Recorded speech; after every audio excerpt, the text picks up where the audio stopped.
집에 가 맨날 울어요. 그리고 도시일수록 외로움을 더 느껴요. 네, 맞아요. 나 왜 이렇게 내가 공감하고 있지? 이거 이상한데?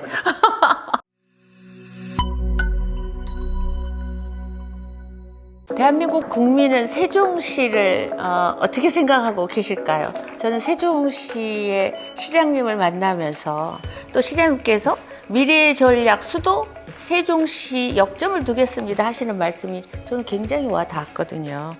여러분들과 함께 세종시장님이 어떤 분인가 지금부터 확인 들어가겠습니다. 네.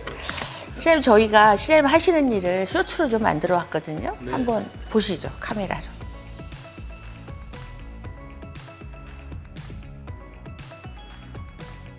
시장님이 나오는 영상을 보면서 인터뷰 해보신 적 있으십니까? 글쎄요, 없는 것 같은데요. 없으시죠? 네. 없는 것 같아요. 이게 저희 인터뷰고 저희 매거진입니다. 소감 한 말씀 하시죠. 이거 재밌네요. 소감이 재밌으신가요? 네. 남다르지 않나요? 인상적이고. 네. 지난 2년 동안 참 다양하셨는데요. 저는 미래 전략 수도가 되게 궁금했었거든요. 세종시는 뭐 국민 여러분들이 잘 아시다시피 국가 계획에 의해서 국가 사업으로 추진되는 도시예요. 왜 세종시를 그 엄청난 예산을 들여서 건설하겠습니까? 그래서 우리나라의 경쟁력을 높이자고 하는 거 아니겠어요? 근데 지금 우리가 당면한 경쟁력을 높이기 위해서 지방분권이 필요하고 국가가 균형 발전이 필요하다는 거 아니겠어요? 그렇기 때문에 지방분권과 국가 균형 발전을 달성하기 위한 그런 미래적인 전략을 달성하고요. 이제 그거를 조금 더 구체적으로 가면 이제 스마트 시티라든가 제4차 산업도시라든가 뭐 이런 국가 과학기술, 문화예술을 보다 더 경쟁력 있는 도시로 만들고자 하는 것도 저는 포함되어 있다고 생각했기 때문에 미래전략도시라고 했죠. 그래서 남다른 소감이 있으실 거라는 생각을 좀 했어요. 2년 동안 어떠셨을까? 어떠셨어요? 여기는 세종특별자치시입니다. 그렇기 때문에 17번째 광역자치단체고 16개가 이제까지 쭉 우리가 한 100년 동안 이어왔던 우리 시도라는 광역자치단체인데 17번째 다시 2012년도에 출범한 세종특별자치시는 달라야 되지 않습니까?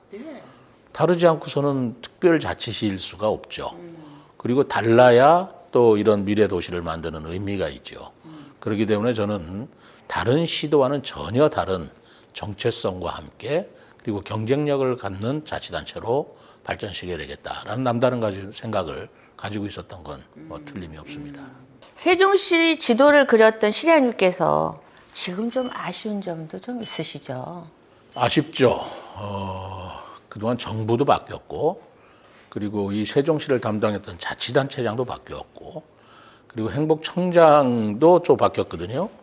그러다 보니까 이 정부에 따라서 그리고 자치단체장에 따라서 또 행복청장에 따라서 조금씩 자기 철학이라든가 기류가 바뀌어왔던 건 사실이죠.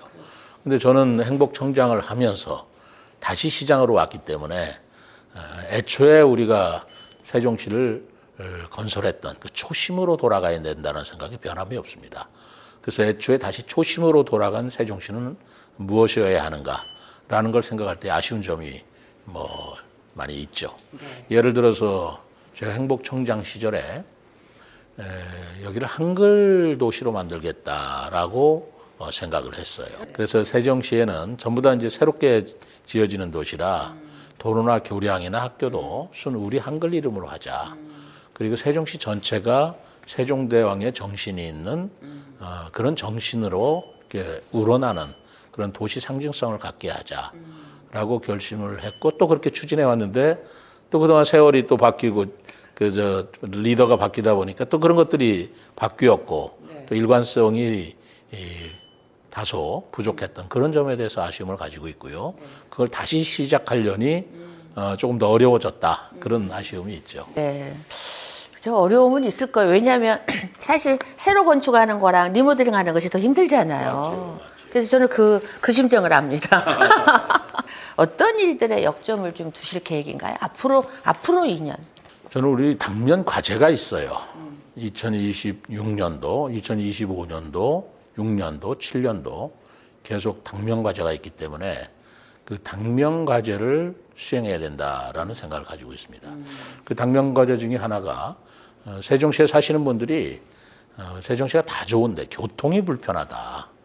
그래서 대중교통 체제를 제가 전면적으로 바꾸자고 했고 지금 올해부터 이제 시행이 됩니다. 근데 교통이 불편한 이유가 이제 도로가 좁다. 그러다 보니까 출퇴근 시간에 많이 막힌다. 그리고 여기 직장이 공무원들이야 뭐 이 안에 다 직장이 있지만 직장이 없는 사람들이 외지로 출퇴근하는데 붐빌 수밖에 없죠. 그래서 우선 교통 문제를 바꿔줘야 되는데 저는 우선 대중교통으로 완화시키자는 방법이 없다라고 생각을 합니다. 뭐 인구는 늘어나는데 계속 좁은 도로에 자기 승용차, 자기 자가용으로만 해결하려고 들면 교통은 점점 더 어렵기만 해질 따름이겠죠. 그래서 과감하게 버스라든가 자전거라든가 또 셔틀이라든가 마을버스라든가 이런 걸 최대한 활용하는 도시로 만들어야 되겠다라고 생각했고요. 그래서 버스도 한 100대가량 저희들이 증차를 하고 버스 노선도 바꾸고 그리고 가장 중요한 것은 버스 요금을 2만 원짜리 이응 패스라고 사면 5만 원어치를 탈 수 있는 그런 인센티브를 주어서 가능한 한 버스로 타게 해드리자. 그러나 버스를 타면 불편할 거 아니에요. 편리하게 하기 위해서는 버스 운행 간격, 운행 시간이 촘촘해져야 되고 운행 노선도 편리해야 되기 때문에 아까 말씀드린 대로 버스 대수도 한 200여 대 늘렸군요. 189대를 늘렸습니다. 그리고 버스 노선도 12개 노선을 전면 개편을 했고 교통 신호 체계 등가 하는 것도 이제 점차적으로 바꿔나가서 세종시에서는 자기 승용차보다는 대중교통을 이용하는 도시로 점점 정착을 시켜나가야 이 교통 문제가 해결될 수 있고요. 교통 문제뿐만이 아니라 에너지 문제, 환경 문제, 저희들이 도입하는 버스는 전부 수소버스, 전기버스입니다. 그런 것들이 해결될 수 있는 미래 지향적인 도시로 만들어야 되겠다는 게 당면 과제고. 그리고 두 번째로는 세종시가 이 공원이 많고 녹지가 많아요. 우리나라에서 제일 높습니다. 최고야. 네, 53%인데 녹지 비율이 그 정도면 공원 속에 도시가 있는 거죠. 그렇죠. 그래서 제가 2026년도에 이 정원도시 박람회를 계획을 했어요. 그것은 다른 자치단체의 정원 박람회하고는 다릅니다. 최근 조직 개편을 그래서 좀 하셨다고 좀 들었거든요. 뭐 각 자치단체 특성이나 그 요청에 따라서 조직을 만드는 건 틀림없죠. 예를 들어 제가 교통정책을 중요시한다는 생각 때문에 교통국을 이번에 신설을 하고요. 그리고 여기는 균형 발전의 도시 아니겠어요? 그러니까 세종시에도 농촌이 있어요. 그 읍면과 우리 그 신도시 쪽하고 서로 균형을 맞추는 이제 그런 국도 하나 새로 만들고 무엇보다도 제가 다른 자치단체 전혀 없는 조직으로 외로운 담당관제를 만들었어요. 요즘 사회가 저출생 문제도 있고 하지만 너무 사람이 그 외로움을 그러다 보니까 우울증이라든가 극단적인 선택을 하는 분들도 많이 계시고 근데 결국은 그 원인은 외로움이라고 생각해요. 근데 외로움 담당관은 우리나라에서는 뭐 생소한 것 같지만 영국에서는 외로움 담당 부처가 있습니다. 일본에서도 차관급 청이 있어요. 이거는 이제 단순히 개인의 심리 문제가 아니고 사회 문제화가 되고 있다. 현대 도시에서. 심리 상담하시는 분을 두 분을 고정 배치해서 우리 시 공무원만이라도 그냥 호소할 수 있는 그런. 9월에 이용 패스 도입할 예정인데 이게 지금 잘 되고 있는지 이것도 굉장히 궁금했었습니다. 지금 착실하게 추진하고 있고요. 네네. 9월 달부터 시행할 계획이고 저희들은 이제 이응 패스라고 해서 시에서 그 교통 패스를 말하자면 구입하면 2만 원어치 사면 5만 원의 혜택을 받는데 이번에 국토부에서 K패스라고 해서 그 대중교통을 이용하면 혜택을 주는 제도가 또 있어요. 그거의 혜택까지 합하면 2만 원을 주고 5만 원어치가 아니라 말하자면 6만 원어치. 만 원 혜택을 더 볼 수 있도록 했습니다. 저는 오히려 이거보다 더 과감한 정책을 약속을 했었어요. 대중교통을 전면 무료화하려고 했었습니다. 아니 그렇게 공약을 했는데 그렇게 하려고 보니까 두 가지 문제가 있더군요. 하나는 지금 국가적으로 재정이 너무 나빠요. 재정 문제가 하나 부딪혔고 두 번째로 이응 패스로 인센티브가 2만 원어치를 샀을 때 5만 원어치를 타는 게 버스를 타고자 하는 인센티브가 더 강하냐. 완전 무료로 했을 때 타는 게 강하냐, 그거는 그 양론이 갈리더라고요.